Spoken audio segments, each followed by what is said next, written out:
Ready to unwrap a surprise from Consumer Cellular? Experience the gift of freedom with no contract, no hidden fees, and always free activation. Here comes the holiday surprise. From now till December 31st, new customers can enjoy their second month for free. To get this holiday offer, visit consumercellular.com or call 1-888-FREEDOM and use promo code PODCAST. Act before December 31st to get your second month on us. Use promo code PODCAST. Emisor Podcasting. Esto es Historia Freak, el podcast donde toda historia tiene algo de historieta. Con ustedes su anfitrión, Joaquín Barañao.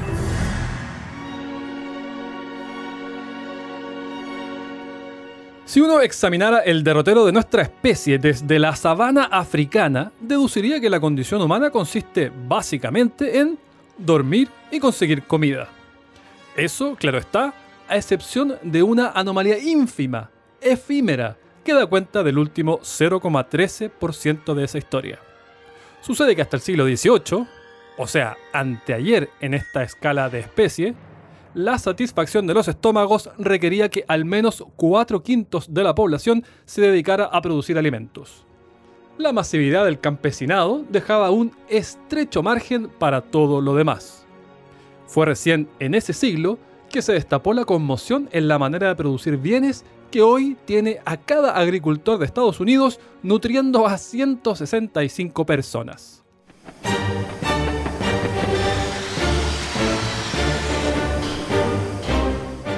Y si usted anda en onda de alumbrar revoluciones industriales, Gran Bretaña era un buen rincón para comenzar. De cara al Atlántico, a tiro de piedra de las rutas comerciales a América y rico en depósitos accesibles de carbón y hierro. Su economía contaba con menos barreras que las de sus pares continentales, ambiente que impulsó la innovación, el comercio y las inversiones riesgosas. La atmósfera en esa isla era la más favorable para experimentar, discutir y crear sin temor a las censuras de monarcas absolutistas o de clérigos inquisidores con la atención en el más allá. Encima de todo eso, la ausencia de impuestos en el comercio doméstico favoreció el intercambio y la demanda interna.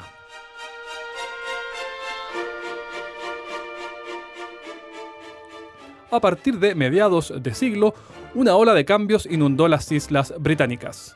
Nuevas técnicas de cultivo, inversiones en drenaje y modificaciones en el esquema de derechos de propiedad que permitieron cercar los predios comunes y con ello explotarlos de una vez por todas.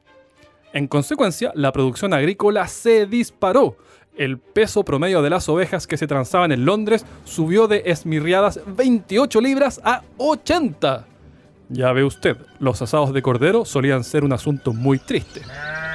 Si a principios del siglo XVII se producían unos 0,94 metros cúbicos de trigo por hectárea, a fines del XVIII la cifra se empinaba a 1,6.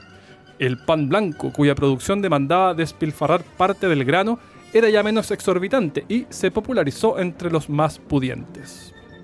Dado que el resto anhelaba emularlos, un informe de 1757 reveló que los panaderos blanqueaban la harina con cal de alumbre, tiza y huesos en polvo, como los celulares de palo de los años 90.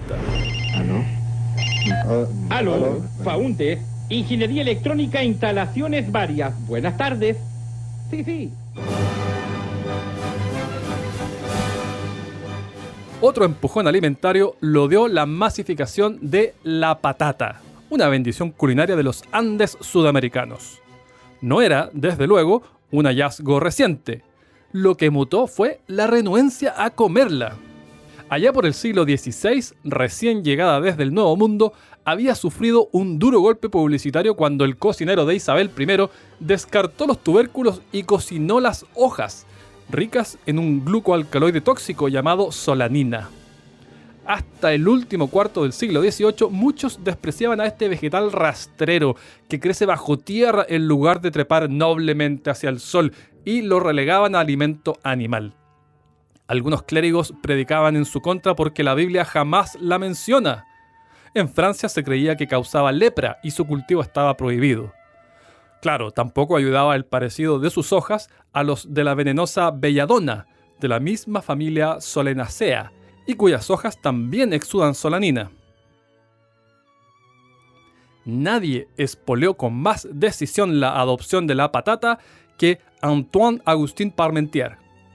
Mientras servía como farmacéutico del ejército francés en la Guerra de los 7 Años, fue capturado por los prusianos y, en calidad de prisionero, recibió más patatas de las que manda el buen gusto. Advirtió así que no solo los cerdos podrían beneficiarse de esta herbácea sudamericana. De manera de persuadir a los incrédulos, Parmentier invitó a comensales ilustres, como Benjamin Franklin y Antoine Lavoisier, a banquetes en los que el cultivo figuraba en casi cada plato. Luego sembró un terreno en las afueras de París, protegido por guardias armados con el objetivo de transmitir que lo que ahí se custodiaba era un verdadero tesoro agrícola. Los guardias estaban instruidos para aceptar sobornos y debían dejar el puesto de noche para permitir que los más osados entrasen a robar y popularizaran la raíz.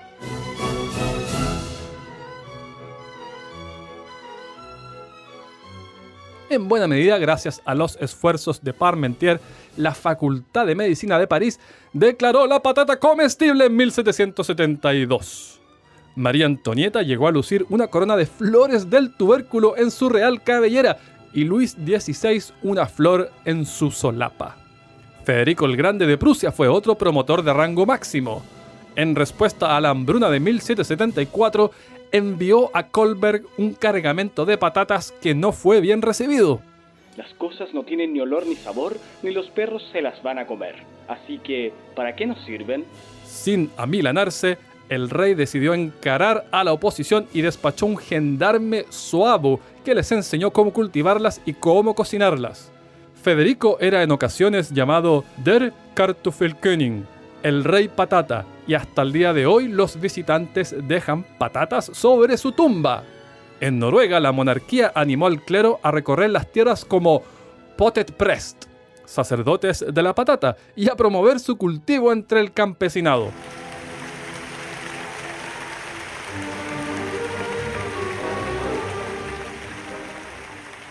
Fue un éxito. Se decía que la patata era más importante que la Constitución misma. Capaz de entregar más del doble de calorías por hectárea que los granos y más resistente a la peor de las plagas, la de ejércitos hambrientos dedicados al pillaje, el bienaventurado tubérculo cambió la dieta para siempre. Fue una pieza crucial en el proceso que permitió que más de 2/3 de las almas británicas se abocase a asuntos distintos que cosechar los frutos de la campiña y dieran así forma a la Revolución Industrial. Investigadores de Harvard estimaron que la introducción de esta raíz explica entre el 25 y el 26% del aumento de la población y entre el 27 y 34% del aumento de la urbanización entre 1700 y 1900. Hoy es pieza tan fundamental en la industria agroalimentaria que en sus noches de insomnio puede hojear el American Journal of Potato Research. Todo esto sin siquiera entrar a picar con el vodka, las tortillas y las dos grandes familias de patatas fritas, que el inglés sí distingue, French fries y chips. Es como si los otros vegetales ni siquiera lo estuvieran intentando, si hasta tiene más cromosomas que el ser humano. Aunque ni siquiera la patata es del todo inmune a las calamidades. En los 120 años que precedieron a la gran hambruna irlandesa de 1845 al 49, la cosecha falló allí 24 veces. Y esa hambruna particular fue el evento no bélico más letal que azotó a Europa desde la peste negra. Entre quienes no murieron, una buena tajada optó por huir de la desdicha. Toronto, que en 1841 contabilizaba apenas 14.000 moradores, recibió 39.000 irlandeses en 1847. Hoy, las personas que se identifican como irlandeses estadounidenses suman el séptuplo que la población actual de Irlanda. Ahí califican Kurt Cobain, Jim Morrison, Christina Aguilera y otros cuantos millones. Sumando diáspora y fallecidos, la población de la isla aún no se recupera. para 1961 era apenas un 52% de la de 1841 y aún hoy alcanza apenas el 82%. Lo increíble es que durante casi la totalidad de los 5 años que duró la hambruna, Irlanda seguía exportando comida a Gran Bretaña. No en vano, John Stuart Mill acuñó poco después la palabra distopía en referencia a las políticas británicas en Irlanda.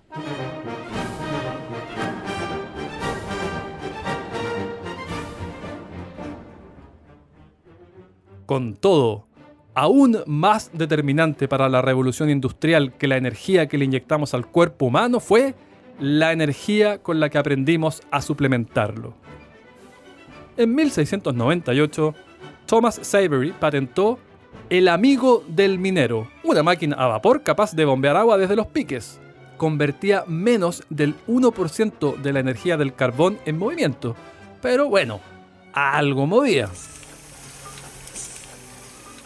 Mientras ese traste chirriaba, al otro lado del canal, el francés Denis Papin, amigo de Leibniz, diseñaba un modelo de motor a vapor en base a pistones. Y, en tercer lugar, vino un ferretero y predicador baptista llamado Thomas Newcomen, quien tomó prestado del aparato de su tocayo Savy y de las ideas de Papin y creó el primer motor en base a combustible con alcance comercial.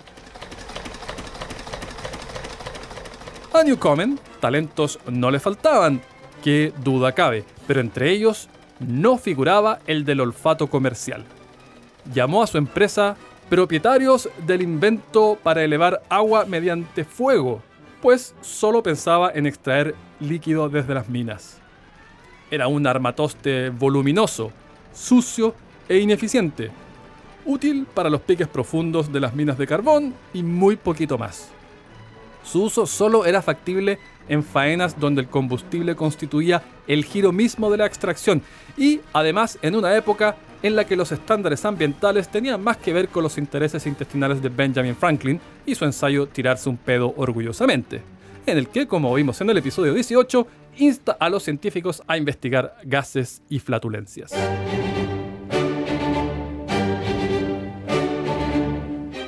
Si le ponen una pistola al pecho y tiene que escoger un punto de partida para la revolución industrial, escoja la máquina de Newcomen.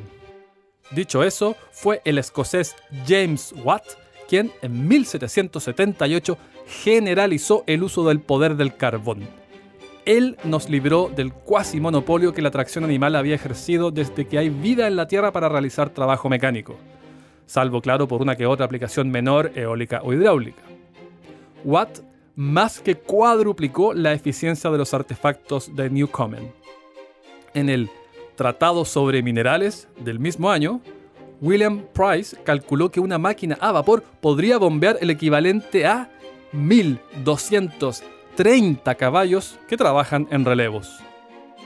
La montaña de forraje requerida para alimentar semejante rebaño sería visible desde la ribera opuesta del Canal de la Mancha. De manera de promocionar su motor, Watt inventó una unidad para medir potencia, es decir, energía por unidad de tiempo. El caballo de fuerza. Era, desde luego, el concepto más pedagógico imaginable para la sociedad semiagraria del siglo XVIII.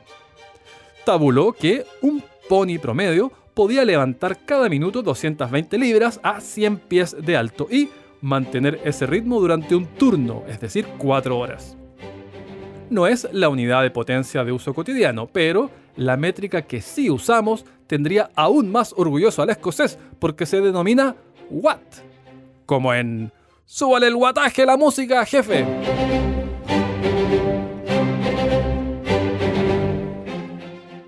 El caballo de fuerza que él ideó hoy lo traducimos a 745,7 watts, o 12 ampolletas incandescentes, o 149 de las luces LED comunes. A modo de referencia, un Toyota Corolla alcanza 169 caballos de fuerza o 126.000 watts o 25.200 de esas luces LED.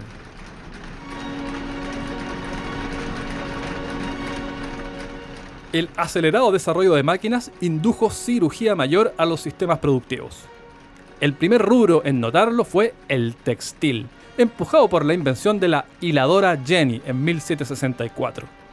Siguió la mula de hilar, inventada por Samuel Crompton en 1775. Lástima nomás para Mr. Crompton, que no pudo financiar los trámites de la patente y tuvo que vender los derechos a un rico industrialista escocés. El hilado mecánico multiplicó por cerca de 1000 la productividad por trabajador. Imagine semejante batatazo.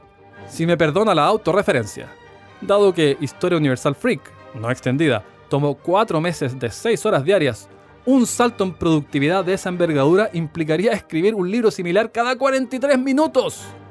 No es mucho más que lo que mi Toshiba de entonces tardaba en iniciar sesión. Otras áreas de la producción textil alcanzaron aumentos de 40 o de 50 veces. Ya en mejoras de segundo orden, Jedediah Strutt ideó una máquina para fabricar medias de canalé. Un empresario le compró el ingenio a cambio de un sombrero con una gran pluma que le otorgaba derecho a consumir gratis en el bar por el resto de su vida. Mientras los avances textiles redibujaban el paisaje industrial, la sustitución del carbón vegetal por coque redujo de modo muy significativo el costo de producir hierro, lo más parecido que hay a la materia prima de la revolución industrial. En el campo, el poder de la mecanización fue estrujado como nadie por el escocés Andrew Meikle, inventor de la trilladora.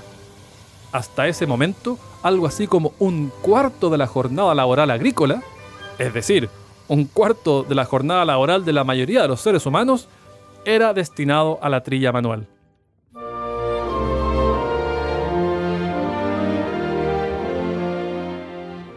Para que nadie se quejara de que tal alboroto carecía de sustento intelectual, en 1776 el también escocés Adam Smith la proveyó de un ethos propio, con La riqueza de las naciones. Nacía la desconcertante idea de que lo mejor que los gobernantes podían hacer para generar riqueza era, en esencia, facilitar el actuar espontáneo de los ciudadanos. No es de la benevolencia del carnicero, cervecero o panadero de donde obtendremos nuestra cena, sino de su preocupación por sus propios intereses. Ah, ¿la famosa mano invisible? No. La sección del libro que describe lo que hoy entendemos por la mano invisible de Smith no utiliza esa expresión. Hay que extender la lupa hasta un oscuro pasaje sobre la preferencia de la industria doméstica por sobre la extranjera. Pero naturalmente, una metáfora así de cautivante iba a ser citada por autores posteriores donde y como más les conviniera.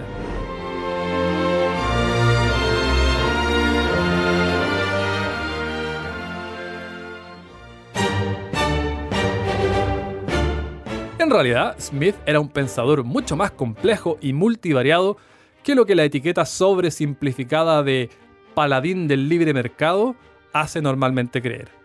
Era ante todo filósofo, uña y mugre con David Hume. Mal podría haber proclamado un laissez-faire puro y duro a la manera de los fisiócratas franceses, porque creía que una sociedad despojada de moral y leyes fracasaría del modo más estrepitoso. Los argumentos de La riqueza de las naciones se sostienen en gran medida sobre el pedestal filosófico de su trabajo anterior, la teoría de los sentimientos morales, sede de la primera aparición del concepto de mano invisible. Entre los cientos de temas que este hombre múltiple abordó, en la propia riqueza de las naciones, de hecho, estuvo la revolución de las 13 colonias norteamericanas que por entonces despuntaba. Smith predijo que el Imperio Británico sería derrotado y que los vencedores montarían una nueva forma de gobierno para un extenso imperio, uno de los más grandes y formidables que jamás haya existido en el mundo. That America is the greatest place on earth. Pocas veces se ha visto mejor chuntería en una predicción económica. El padre de la economía clásica era un personaje memorable. A menudo hablaba solo y caminaba dormido. En una ocasión estaba tan concentrado en sus pensamientos que se metió en un pozo de curtido rebosante de sustancias pestilentes y en otra metió pan y mantequilla en su tetera antes de preparar el té.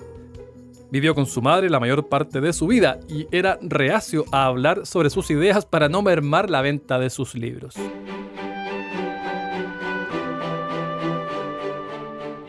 Sí, en Escocia pasaba de todo, pero el verdadero centro de la acción era Birmingham. Entre 1760 y 1850 generó 3 veces más patentes que cualquier otra ciudad británica, aún con apenas la 14ª parte de la población de Londres. Un famoso club de intelectuales albergaba su sede allí. Se reunían los domingos más cercanos a la luna llena, de manera de volver a casa con más luz, hábito que originó el apelativo de Lunar Society. Lo enaltecían luminarias como Erasmus Darwin, abuelo del mismísimo, y Joseph Priestley. Este último fue el segundo en descubrir el oxígeno, pero publicó antes los resultados, como Leibniz con el cálculo, como ya vimos en el episodio 8. Priestley era también la persona que observó que al frotar, es decir, rub, una goma, se borraban las marcas de un lápiz, origen de rubber, goma de borrar en inglés. Priestley inventó además el agua carbonatada. El problema es que de recipiente usó una vejiga animal. El líquido sabía a orina y la novedad era que no, jamás prosperó. Fue también en esa ciudad que Matthew Boulton elaboró novedosas hebillas de cinturón de acero.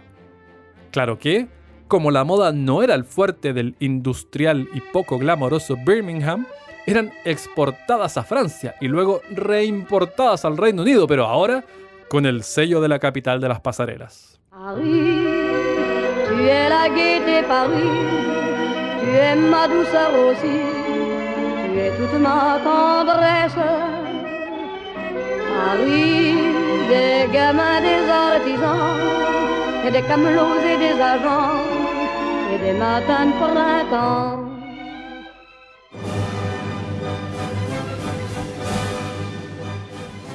Embriagado por la ola inventiva, Boulton ofreció 1000 libras a quien construyese una máquina parlante capaz de recitar el Padre Nuestro.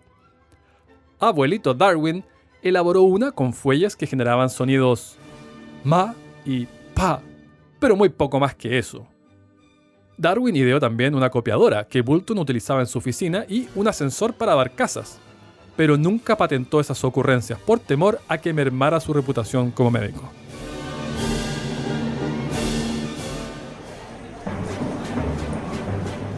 Además de producción en sí, la revolución industrial encadenó una tracalada de cambios sociales. La demografía reventó, lo que a su vez ocasionó una migración masiva desde el campo a la ciudad.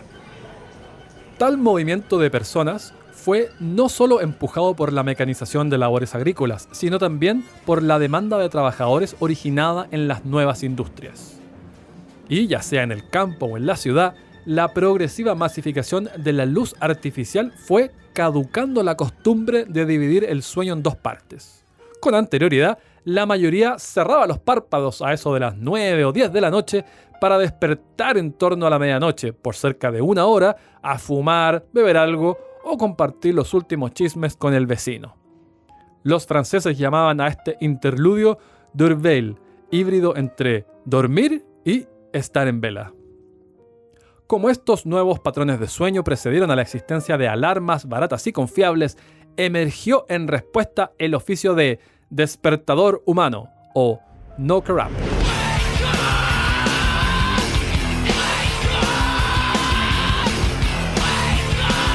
El método estándar era golpear las ventanas con varas, normalmente de bambú y provistas de alambre en su extremo superior, e hinchar las pelotas hasta asegurarse de que sus clientes hubiesen despertado. Otros golpeteaban las ventanas con cerbatanas. Desde luego, estos sujetos también necesitaban de alguna ayudita para cumplir su cometido, misión para la que salían al rescate los knocker-ups.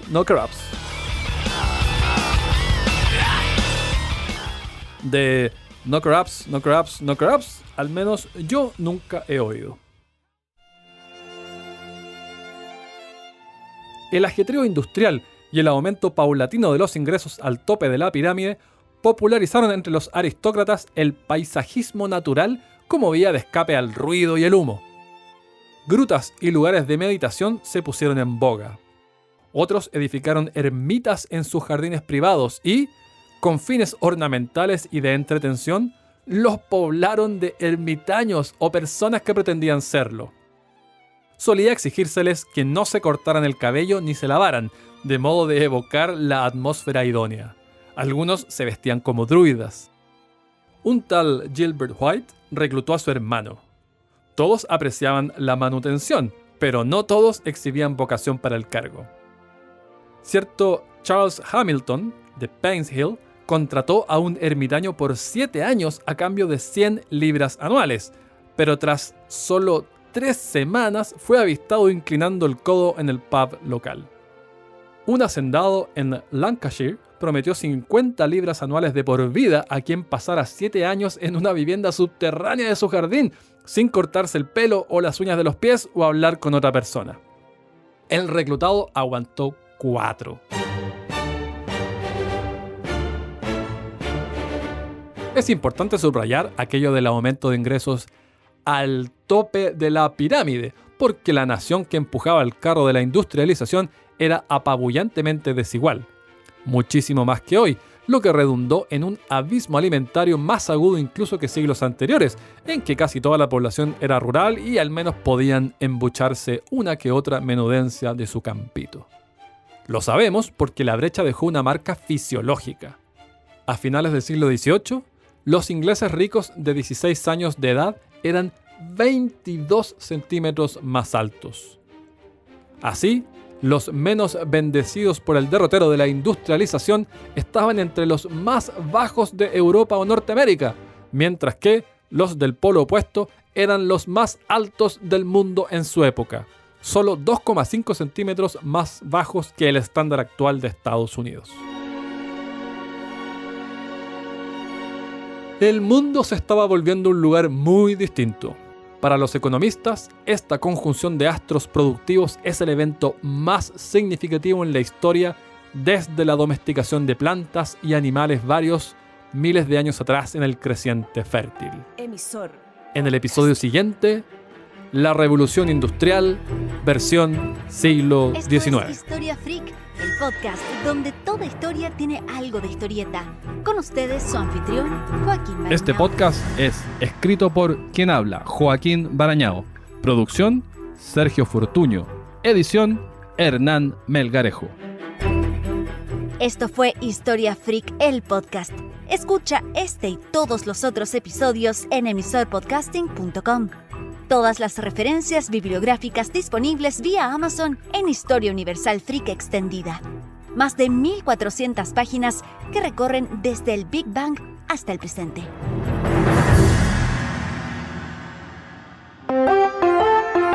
Emisor Podcasting.